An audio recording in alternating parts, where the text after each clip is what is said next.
Deposed Venezuelan dictator Nicolas Maduro is now spending his first full day in jail at the same Brooklyn detention center that's held high-profile inmates like Ghislaine Maxwell, Sean Diddy Combs, and crypto fraudster Sam Bankman-Fried. It currently houses Luigi Mangione, the alleged United Healthcare CEO assassin. Let's bring in New York Republican Congresswoman Nicole Malliotakis. It's my understanding, Congresswoman, that the jail is in your district. Do I have that right? Well, it's about 30 blocks outside my district, yes. But, you know, here in New York City, you have people like Alexandria Ocasio-Cortez and Chuck Schumer and Hakeem Jeffries, who also represent the area, who are actually condemning this operation that captured this violent thug, this thug that not only pressed his own people, but worked with the drug cartels to poison and kill countless Americans. And so this is a day of justice. This is exciting to see it unfold, and we are pleased that he will finally face the court system and the judicial system. And we hope to see justice delivered here, because the crimes that this man has committed, along with the drug cartels, are very egregious, and they were a threat not only to the public safety of the Americans, but the national security implications of his relationship with China, with Russia, with Iran, with Hezbollah. And for the Democrats in this city to actually say that somehow President Trump did the wrong thing here is truly outrageous. But it's not surprising, considering that they too are socialists who would love to bring those very same policies here to New York City and the country. Yeah, one of those people who's very upset about what's transpired here is the brand new mayor of New York City. Listen to what Zoran Mamdani has to say. I called the president and spoke with him directly to register my opposition to this act and to make clear that it was an opposition based on being opposed to a pursuit of regime change, to the violation of federal and international law, and a desire to see that be consistent each and every day. How would you answer the mayor's comments there, Congresswoman? Well, what's interesting is for the entire campaign, I pointed out how similar his proposals were to what they actually did in Venezuela that destroyed that country, from seizing the means of production to having government-run supermarkets, from turning private housing into public communes. It's really interesting to see this dynamic unfolding right here. But what I would say to the mayor is, you have 8 million people who fled Venezuela. That is nearly the population of the entire city of New York. Maybe you should ask some of the Venezuelans here in New York why they fled, what this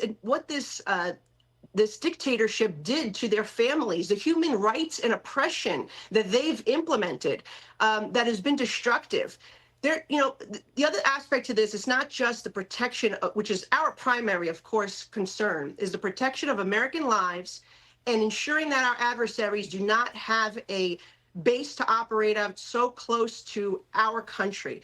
But in addition to that, think about the 28 million Venezuelans who now have a hope for freedom, that they can once again live free, because for years they were living under this dictatorship that they did not elect, that was illegitimate, and that was empowering these cartels and gangs, the very same cartels and gangs that flooded New York when Biden opened up the borders and allowed them to do so and prey on the American people. So unfortunately, this mayor is very misguided.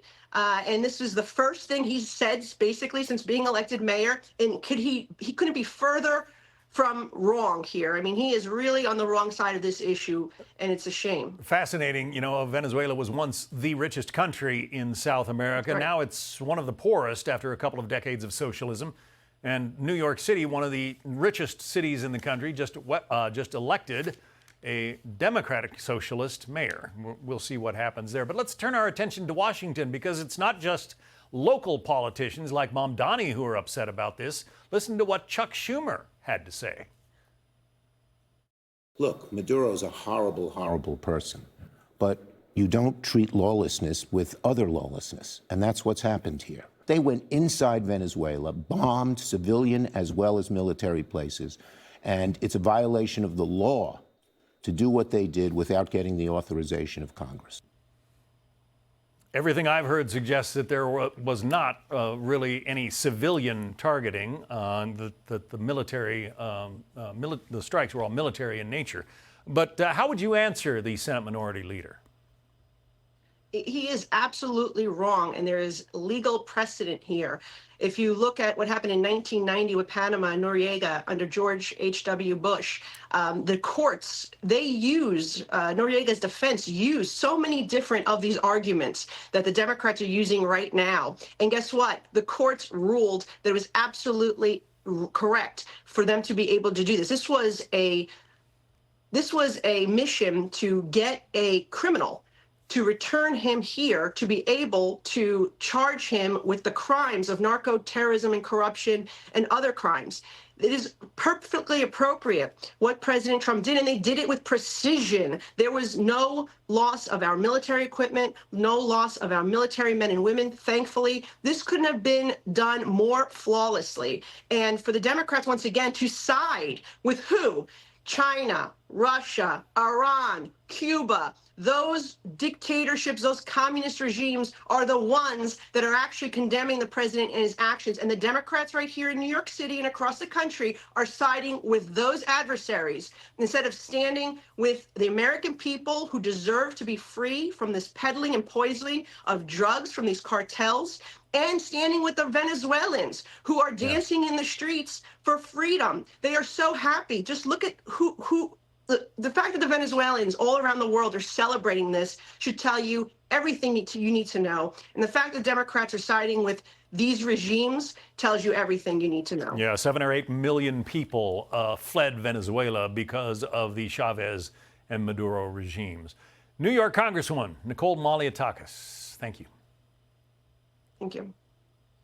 Click here to subscribe to the Fox News YouTube page to catch our hottest interviews and most compelling analysis. You won't get it anywhere else.